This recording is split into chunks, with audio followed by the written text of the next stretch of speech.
Assalamualaikum warahmatullahi wabarakatuh. Perkenalkan, nama saya Muhammad Taukur Jalaluddin dari kelas 1010, nomor absen 17. Jadi, di sini saya akan menjelaskan atau menerangkan materi pemanasan global atau global warming. Dan yang pertama adalah pengertian pemanasan global adalah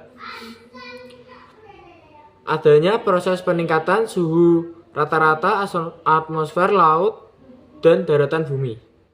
Dan meningkatnya gas CO2 yang terperangkap oleh atmosfer menyebabkan terjadinya peningkatan suhu di bumi. Dan yang kedua, saya akan menjelaskan penyebab pemanasan global. Penyebabnya yaitu peningkatnya suhu rata-rata di permukaan bumi disebabkan meningkatnya konsentrasi gas rumah kaca di atmosfer bumi akibat aktivitas manusia. Namun secara alami, gas rumah kaca juga dihasilkan dari sumber penguapan dan erupsi gunung vulkanik yang aktif. Efek rumah kaca. Efek rumah kaca adalah proses meningkatnya suhu rata-rata bumi karena lapisan atmosfer bumi yang kian menipis bahkan bocor. Hal ini menjadikan cuaca di bumi makin panas karena sinar matahari tidak lagi terhalang oleh lapisan atmosfer.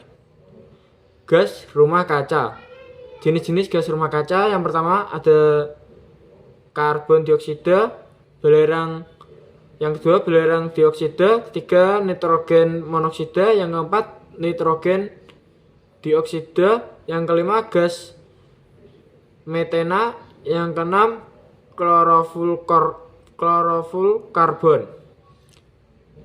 Jadi ini adalah gambar dari efek rumah kaca. Bisa dilihat sendiri gambarnya, oke?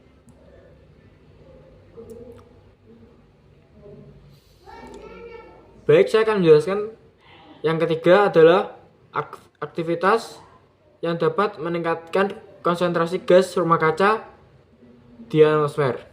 1. Penggunaan bahan bakar fosil. Penggunaan bahan bakar fosil, pesatnya kemajuan ilmu pengetahuan dan teknologi mempercepat proses pertumbuhan industri dan sarana transportasi, terutama bahan bakar dari fosil, seperti minyak bumi dan gas alam, dan yang lain. Yang kedua, penggunaan CFC dalam kehidupan sehari-hari. CFC merupakan senyawa kimia yang terdiri atas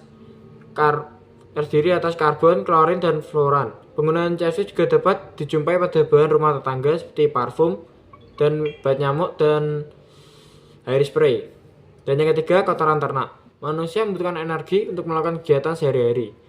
Mencakupi kebutuhan makanan hewani, manusia diperlukan adanya peternakan yang memproduksi komoditas hasil peternakan, salah satunya peternakan sapi. Gas metana atau CH4 ini memiliki kontribusi dalam menyebabkan pemanasan global. Gas ini memiliki potensi pemanasan global 5 kali lebih dibandingkan karbon dioksida. Yang keempat, sampah.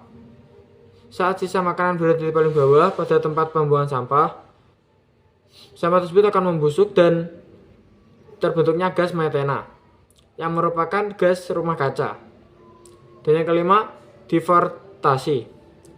Deforestasi adalah kondisi penurunan luas hutan yang disebabkan oleh konversi lahan untuk infrastruktur, pemukiman, pertanian, pertambangan, dan perkebunan.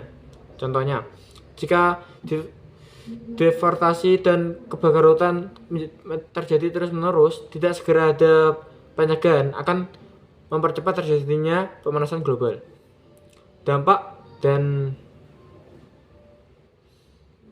yang selanjutnya adalah dampak pemanasan global. 1. Mencairnya es di kutub. Naiknya suhu di udara pasti akan mempengaruhi es yang ada di kutub. Dan yang kedua, kebakaran hutan. Dan naiknya suhu panas bisa menyebabkan kebakaran hutan. Dan yang ketiga, perubahan iklim. Perubahan iklim ini yaitu perubahan suhu atau bisa disebut perubahan suhu. Perubahan iklim dapat terjadi secara alami dalam waktu relatif yang panjang. Namun, dengan adanya kenaikan suhu bumi dapat mengubah sistem iklim yang berdampak luas bagi kehidupan makhluk hidup di bumi. Dan yang keempat, terjadinya wabah penyakit. Karena kenaikan suhu akibat pemanasan global, sistem imun makhluk hidup akan menurun sehingga mudah terkena penyakit. Dan yang kelima, punahnya flora dan fauna. Dampak pemanasan global khususnya flora dan fauna dapat menyebabkan kepunahan spesies. Hal ini disebabkan rusaknya keseimbangan makanan pokok atau seperti makanan hewan atau itu ya. Dan materi selanjutnya adalah cara mengatasi pemanasan global. Yang pertama, gunakan transportasi umum dan sepeda. Yang kedua, minimalkan penggunaan peralatan yang mengandung CFC. Dan yang ketiga, matikan perangkat elektronik saat tidak terpakai. Dan yang keempat, menanam pohon atau reboisasi. Dan yang kelima, menghemat energi. Hasil kesepakatan dunia internasional IPPC. Hasil kesepakatannya memberikan kesimpulan emisi gas rumah kaca yang dihasilkan dari aktivitas manusia memberikan kontribusi pada gas rumah kaca alami dan akan menyebabkan atmosfer bertambah panas. Dan yang kedua, protokol Kyoto. Apa hasil kesepakatan protokol Kyoto? Semua negara peserta protokol Kyoto terkait secara hukum untuk mengurangi emisi karbon dioksida, metana, nitrogen oksida, sulfur, hexfluorida, senyawa hidrofluoren. Dan yang ketiga, APPCD-C. Itu merupakan kerjasama internasional sukarela untuk kerja satu sama lain. Dan yang keempat atau yang terakhir, SDGs. Itu adalah terdapat 17 tujuan seperti penanganan perubahan iklim, menjaga sistem laut dan darat. Mungkin itu saja yang bisa saya sampaikan. Mohon maaf bila ada salah kata.